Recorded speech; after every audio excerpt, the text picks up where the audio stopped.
പ്രിയപ്പെട്ട സുഹൃത്തുക്കളെ, ഞാനൊന്ന് പരിചയപ്പെടുത്താം. എൻ്റെ പേര് ശ്രീകുമാർ. സർവകലാശാലയിൽ നിന്നും ഫാം സൂപ്രണ്ടായിട്ട് റിട്ടയർ ചെയ്തു. ഞാൻ ഈ വീഡിയോയിൽ വരാനുള്ള കാരണം, നിങ്ങളെല്ലാവരും പബ്ലിക് സർവീസ് കമ്മീഷൻ്റെ ടെസ്റ്റ് പാസ്സായി ഇൻ്റർവ്യൂവിന് തയ്യാറെടുക്കുന്നവരാണ്. ഇൻ്റർവ്യൂവിന് തയ്യാറെടുക്കുന്നതിനോടുകൂടി നിങ്ങൾ ചെയ്യാൻ പോകുന്ന ജോലിയുടെ സ്വഭാവത്തെക്കുറിച്ചും എന്തെല്ലാം തരത്തിലുള്ളതാണ് ഡ്യൂട്ടീസ് ആൻഡ് റെസ്പോൺസിബിലിറ്റീസ് ആണ് നമ്മൾക്ക് വരാൻ സാധ്യതയുള്ളത് എന്നതിനെക്കുറിച്ചും ചെറിയൊരു അറിവ് നൽകാൻ വേണ്ടിയാണ് ഞാൻ ഈ വീഡിയോയിൽ വന്നത്. ഫാം ഓഫീസർ തസ്തികയിലേക്ക് PSC ടെസ്റ്റ് നടത്തി ഇന്റർവ്യൂ നടത്തി പോസ്റ്റിംഗ് നടത്തുന്നത് കാർഷിക സർവകലാശാലയിൽ ഇതാദ്യമായിട്ടാണ്.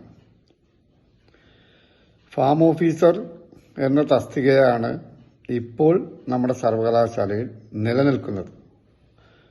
എന്നാൽ നിങ്ങൾക്ക് കിട്ടിയ കോൾ ലെറ്ററിൽ അല്ലെങ്കിൽ ഇന്റർവ്യൂ കാർഡിൽ ഫാം അസിസ്റ്റന്റ് എന്നാണ് നാമകരണം ചെയ്തിരിക്കുന്നത്.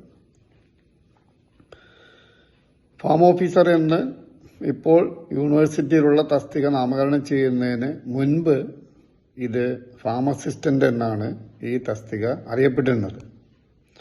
പിന്നീട് അതിനെ സർവകലാശാലയുടെ ജനറൽ കൗൺസിൽ അംഗീകരിച്ച് ആണ് ഫാം ഓഫീസറായി പുനർനാമകരണം ചെയ്ത് ഇപ്പോൾ സർവകലാശാലയിൽ ജോലി ചെയ്തുകൊണ്ടിരിക്കുന്ന ഏകദേശം 30ഓളം പേർ farm officer, farm manager, farm superintendent എന്നീ തസ്തികകളിലാണ് ജോലി ചെയ്തു വരുന്നത്. ഇതിനുണ്ടായ കാരണത്തെക്കുറിച്ചും അല്ലെങ്കിൽ എന്തുകൊണ്ടാണ് ഇത്തരത്തിൽ വന്നതിനെക്കുറിച്ചൊക്കെ നിങ്ങൾക്കും പിന്നീട് മനസ്സിലാക്കേണ്ട കാര്യമാണ്. ഇപ്പോൾ ഞാൻ ഉദ്ദേശിക്കുന്നത് എന്താണ് സർവകലാശാലയിൽ ഒരു ഫാം ഓഫീസറുടെ, ഞാൻ എന്തായാലും ഫാം ഓഫീസർ എന്ന് തന്നെ തുടരുന്നു, ഫാം ഓഫീസറുടെ ഡ്യൂട്ടീസ് ആൻഡ് റെസ്പോൺസിബിലിറ്റീസ്, ഏതെല്ലാം തരത്തിലുള്ള ഈ ഡ്യൂട്ടീസ് ആൻഡ് റെസ്പോൺസിബിലിറ്റീസ് വരുമ്പോൾ അതിൽ ഏതെല്ലാം തരത്തിലുള്ള ജോലികളാണ് നമ്മൾ കൈകാര്യം ചെയ്യേണ്ടത് തുടങ്ങിയ കാര്യങ്ങളെക്കുറിച്ചുള്ള ഒരു പൊതുധാരണ നിങ്ങളിൽ ഉണ്ടാക്കുക.